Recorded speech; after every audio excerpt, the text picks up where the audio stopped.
As you know by now, Drew Peterson sentenced yesterday to 38 years in prison for the murder of his third wife, Kathleen Savio. Yeah, with us now, Joel Brodsky, his former lead defense attorney, to talk more about this. There's so much drama in this case up until the very end, Joel. What do you make of all this?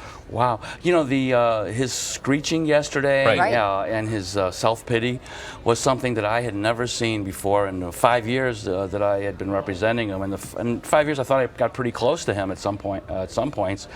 Absolutely a different Drew Peterson than I had ever seen before. Obviously, you didn't advise him to yell out, "I didn't kill Kathleen." An attorney would never do that. No, I certainly wouldn't have. I don't know where it came from. I mean, Drew would always talk to me about things he wanted to say, but they were always kind of humorous and joking. Never like this. Never self-pity. I never would imagine in a million years that he would have been crying or feeling sorry for himself. With Drew, it was always, if the kids are okay, they can do whatever they want to me. We just saw, Mr. Glasgow said the real Drew Peterson. Right. Maybe he's right. You never know. I mean, maybe it was somebody that I had not really known. Did it strike you that way too, Joel? Because now you're making an interesting comment. Did it strike you that you were seeing another side of this human being, that he described it as sinister and the guy that killed Kathleen? Well, I don't know. You know, getting into whether or not he killed Kathleen, but maybe the mask had dropped. The mask that he had been put up, even to me, had dropped at that point, and you saw somebody who, really didn't have any empathy for anybody else, but was always about himself and me, and felt sad. Now I'm getting punished. And that is unjust, no matter, not forgetting about the Savio family, and they had somebody that they lost, whether it was an accident or homicide that they lost. No empathy to them. He didn't say, I'm sorry for your loss or anything.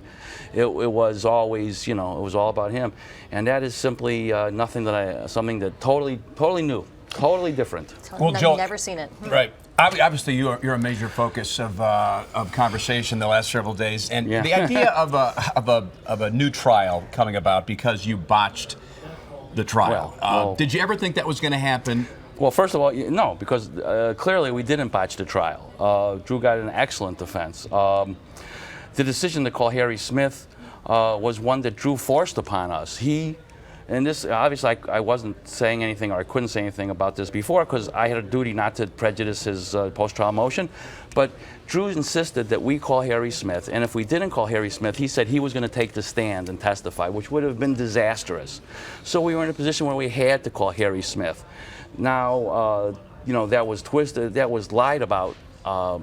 Clearly. I mean, I've sued Greenberg for slander. Well, there's got to be all kinds of second guessing that always goes on within a defense team, especially when you lose. You got to say there's some finger pointing that's going on. Scapegoat. But this seemed to get really personal between you and Steve Greenberg. Did that need to happen? No, it absolutely didn't, and I wish it didn't. And when I left, that was one of the main reasons I left the team. There was too much bickering, and I just wanted to. I figured, I'll step out. The bickering can end, and they can focus on the hearsay and the change of venue issues and the privilege issues, and the client, and not me. But Mr. Greenberg just couldn't seem to let go. He's vindictive.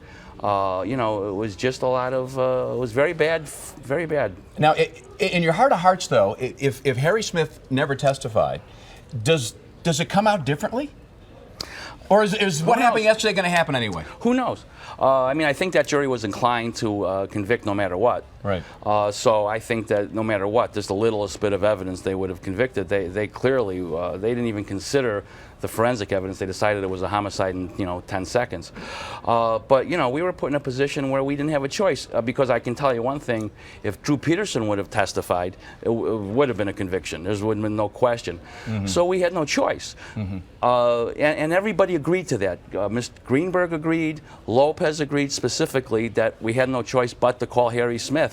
And I, as lead counsel, was the one that did the examination, because that was a very risky person. So I as lead counsel, it's not a nice title. It means when the risk has to be taken, you're the one that has to step up and do it. Right. Hey, really quickly though, did you talk to him after this? I mean, no, did you say what were you thinking when you blurted that out in court? Did you say anything to him? No, I haven't. I'm expecting, when he's probably getting shipped over to Statesville today, tomorrow, and when he gets settled in the new new home, then you'll talk to him. I'm sure he'll give me a call, and I'll be able to ask him those questions. Yeah. All right, Joel. So We'll many keep us questions. posted. Thank you for Oh, it's stopping my by. pleasure. Good to see you, sir. Good. Thank you. Still to come here this morning. Who survived